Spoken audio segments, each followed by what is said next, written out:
Welcome to the Reinvent Your Life podcast, the show that talks about why we do what we do and how we can do it better. Welcome to the Reinvent Your Life podcast. My name is Chaz Molesky, and today we're going to talk about your comfort zone, how to get out of it, what zones lie ahead of you, and what's contained in all of those as well.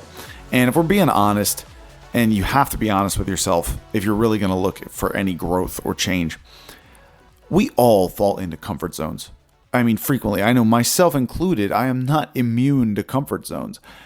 I know very well what makes me comfortable, and I have to keep a very keen eye on what's going to trigger that need for comfort in me so that I don't slip into it so easily. So we all have our levels of comfort zones, and inside those comfort zones look completely different to other people. You know, for somebody's comfort zone that's maybe more adventurous is probably a source of uncomfortability in somebody who's not as adventurous, right? So a comfort zone is totally unique to the individual that's inside of it. But there are limitations within those zones for every single person, because they're going to find out that if they don't grow past that level where they're comfortable, they're always going to stay the same, or they're always going to kind of flatline through life because there's no growth in any of that.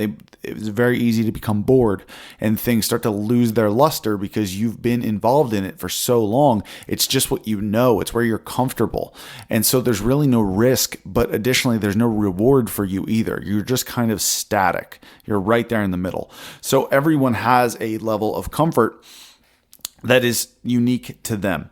So what growth looks like for somebody, which is the second zone. So you have your comfort zone that most people are stuck in. Outside of that is the growth zone. Well, in the growth zone is where you're going to find a lot of uncomfortability. It's where you're going to find a lot of uncertainty. There's a lot of unknowns. There's fears. There's a lot of self-introspection, looking into yourself and figuring out, can I do this? Can I actually make a change? Can I move forward? And if we're stuck here for too long, when we're in growth and we're constantly overwhelmed with not knowing where to go and not knowing what the answer is or the outcome, we enter our third zone, which is the panic zone. So if you have way too much overwhelm going on, you go from growing and growing and growing into panic. And once you hit panic, there's really no recovering, because as soon as you get way too far out, then you start creating beliefs about what is happening to you. And then you ultimately end up back in a comfort zone. But this time that comfort zone, your original comfort zone, gets bigger because you expand that zone that basically says, protect me from growing more again. Because the last time I tried to grow, I got hurt, or it was scary, or I panicked. And then you reference that panic zone experience. So the key is to find a way to grow and reach into the growth zone. Experience some uncertainty, experience some fear, experience some failure, experiencing some risk. And if you can do that, once you move into that stage, you can figure out on a day-to-day period what is too much for you. So if you notice yourself overloading yourself and you start to feel overwhelmed, well, dip back a little bit. Don't go so hard so quickly.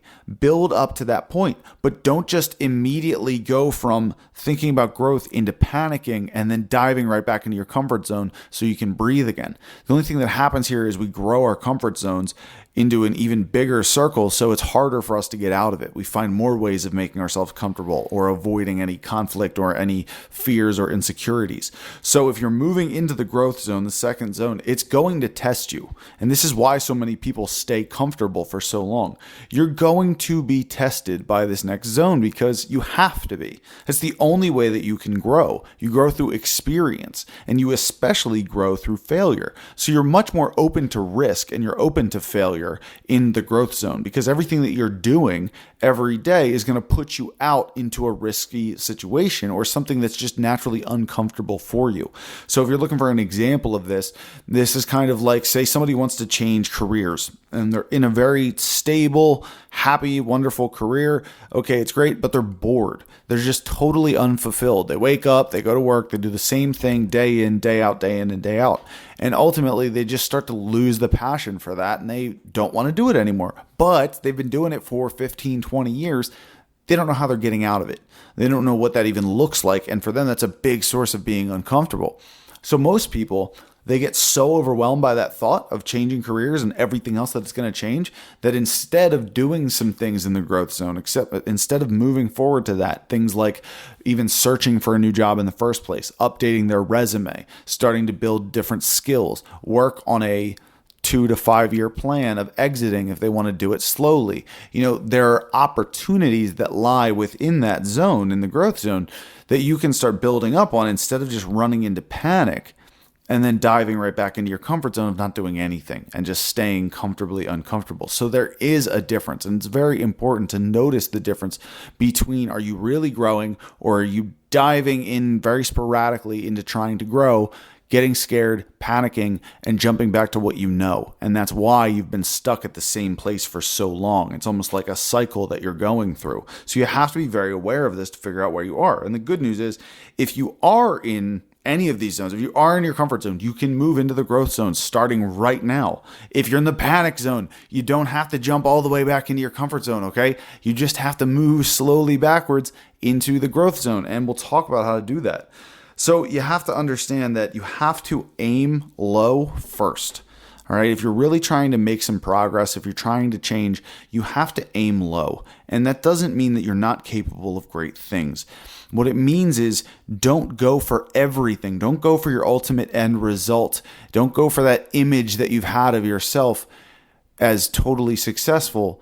Don't go for that immediately from the jump, because getting there from where you are, that might take 3 to 5 years. You never know how long it might take. Could take 10 years, could take 20. It doesn't matter. That's where you're going. That's what you want to be. It doesn't matter how long it's going to take. But if you try to take those 2 to 5 year time periods and squish them all into a month or 2 months, you're going to be in for a world of overwhelm, because there's just too much to do. And we live in a instant gratification society right now that basically says, if you're not getting quick results, then you're doing it wrong. And that's not true, but that's what's sexy and that's what sells. So when you're in this comfort zone, you're trying to grow, you're trying to move forward, aim low. What is something that you can do today that would move you forward? And by move you forward, that could literally mean a change in your mindset. That could mean that tomorrow you wake up and you plan on writing a plan. You don't even have to write the plan. You just plan on writing the plan. Then the next day you write the plan of what you want and how you're going to get there. And then the day after that, you do one of the things on that plan. See, it's all slow growth. And if you aim low enough, you can start to build wins and you can start to be successful and see progress much faster than if you try to do everything all at once. Because when you do everything all at one time, not only do you get overwhelmed, but you don't see any of the progress. It's too soon. It's impossible to actually see any momentum or progress there, because it's going to take so much work and you're going to be focused on so many different things that you don't do any of them well. You do them, they get done, but they're not done in a way that can be useful to you, or in a way that's going to provide you with a sense of fulfillment or accomplishment. So understand, moving forward in this, build on some wins each day. Stack that. Use that as your motivation and your empowerment to keep moving you forward. Because as soon as you start seeing some momentum, it builds and you start getting excited. You're more willing to go into the growth zone because you start to see things changing around you. You start to feel confident. You start to have a different identity about yourself. And once you get into this mindset, you're expanding your growth zone. So there's a difference between expanding your comfort zone after you spend too much time in panic versus expanding your growth zone. And when you can start expanding the growth zone, you're going to find more opportunities, because there's not a lack of opportunities. A lot of times people will use that as an excuse that there's just nothing out there. Well, it's not a lack of opportunities. What it is it's a lack of your willingness to grow to a level that offers you new opportunities. Because there are opportunities everywhere, in every level. There are low-level opportunities. If you want to absolutely do nothing, you wake up in the morning, I want to do nothing today, and then I want to go to sleep at night. There are literally opportunities where you can do that. You might not be that successful financially, or you might not really, truly like doing that because you realize how boring that is. But if that's what you want, there's opportunity out there for it. But if you want something even better, if you want to move from where you are to where you want to be in a much faster time frame, and you really want to see some growth and you want to move forward, you can find some high-level opportunities. Now, they're going to come with a lot more risk. They're going to be scarier, but you're going to have to grow to that level. You're going to have to open your growth zone to that level to just access those opportunities. So it all starts in your head first. That's where your zones are. That's where your comfort zones are. It's all in your head to begin with. So start there. Work on what growth looks like for you. Aim low enough to start building some wins and staying consistent. Figure out what that looks like for you, and then write it down. And then have that as a reference point for accomplishing mini goals to start seeing some success. All right. So that is how you move into your growth zone from your comfort zone. It's how you stay out of the panic zone. It's how you grow your growth zone instead of growing your comfort zones. And if anybody wants to listen back on this and count the amount of times I said zones, you will be hooked up with a free copy of my book as soon as it comes out. All right. So if you're willing to do that, just shoot me a message with how many times it was. You guys can contact me about anything you want to know about the podcast, what's coming up in the podcast. I'm having some more featured guests coming up soon. If you have any recommendations or things you would like to hear, that would be awesome. Let me know. You can shoot me an email, chaz@riseabovelifecoaching.com. You can find me on socials, Facebook, Instagram, all that good stuff. And as always, guys, if you have not subscribed to the podcast, please do so. Leave me a review and share this with somebody you know that can benefit from the information, because I only grow if I have a team helping me out. And I truly believe that if you're listening right now, you're on my team. So help me out so I can help other people out. And as always, take this information you learned today, use it, implement it, and reinvent your life. I'll talk to you soon. Thanks for listening to the Reinvent Your Life podcast. Now go out and apply what you just heard to start your reinvention. Please subscribe, rate, and share this podcast with those that need it most.